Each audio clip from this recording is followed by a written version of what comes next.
नमस्कार। अभी मैं उमेद क्लब कोटा राजस्थान के अंदर हूँ। कोटा राजस्थान के अंदर इसलिए हूँ क्योंकि यहाँ पे एक वक्त बास्केटबॉल का बोलबाला था ऑल ओवर इंडिया में।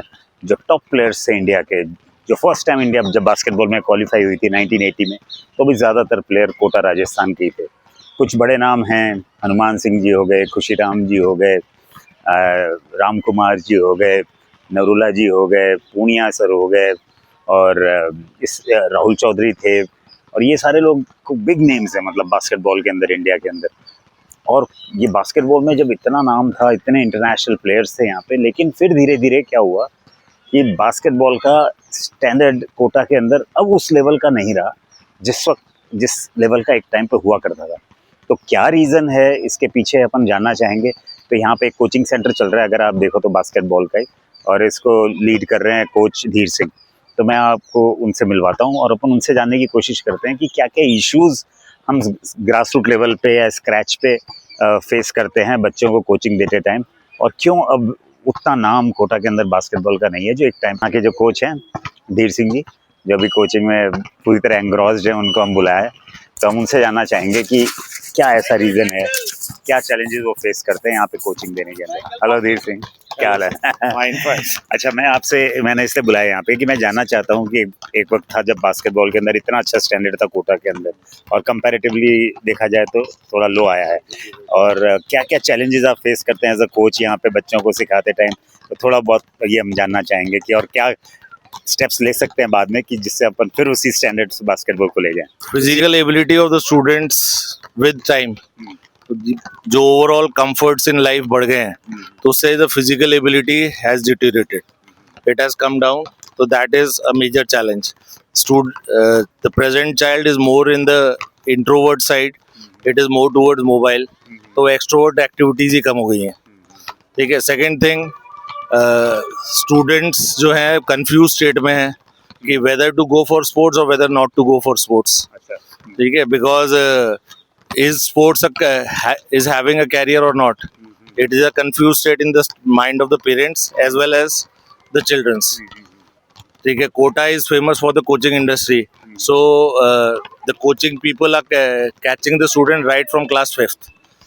Class 5th. Okay. So they have so basically if the student goes for those coachings, they are basically away from the sports. So that is a challenge. Now the students are coming to the ground only hardly for 1 hour. Okay. So then it is very difficult to coach them properly. Okay, they are caught up in after the school, they are caught up in classes.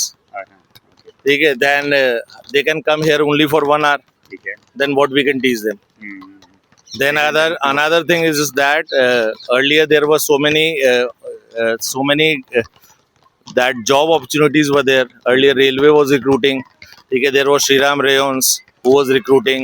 Then there were opportunities in Jaipur Customs. Okay, ONGC, Oil India Jodhpur. Now all those jobs have come to an end. अच्छा.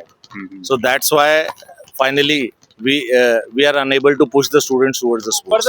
तो ये आपने देखा, ये practical grass root level की बात कर रहे हैं हम, क्या क्या इश्यूज ये फेस करते हैं और किस वजह से जो स्टैंडर्ड एक बार हुआ करता था बास्केटबॉल के अंदर वो अब नहीं है। तो अपन एक दो स्टूडेंट से भी बात करके देखते हैं और उनसे पूछते हैं कि उनकी क्या चैलेंजेस है। कोच ने तो अपना बताया किस वजह से डिटेरियोरेट हुआ है थोड़ा सा, लेकिन अगर अपन एक दो स्टूडेंट से भी बात करके देखें तो। राजवर्धन। और आप भी हो साथ में? हाँ बताओ, क्या नाम है? आद्या भारद्वाज। राजवर्धन, ने बताओ कि क्या क्या चैलेंजेस आप फेस करते हो बास्केटबॉल खेलने, और क्यों आपने चुना बास्केटबॉल को अपना करियर? चुना तो इसलिए कि एक दिन बस मेरे पापा ने डलवा दिया, उसके बाद ऑब्सेशन आ गया, तो I just kept on playing. Okay.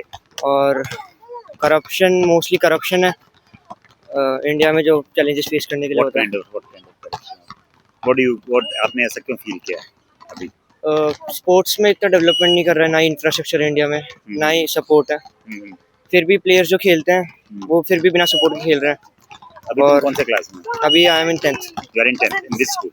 Singhania school. You are in Singhania school, class 10? Yes sir. So do you face any problem practice पे आने में या पेरेंट्स की तरफ से? नहीं, ऐसा तो कोई नहीं. पेरेंट्स की तरफ से फुल सपोर्ट है और मैं भी फुल ट्राई करता हूँ आने का, कंसिस्टेंट रहने का और डिसिप्लिन रहने का. और पढ़ाई को भी मैनेज करना पड़ता है, तो दोनों साथ में बैलेंस करना पड़ता है. अच्छा, कितना टाइम दे पाते हो शाम को प्रैक्टिस में?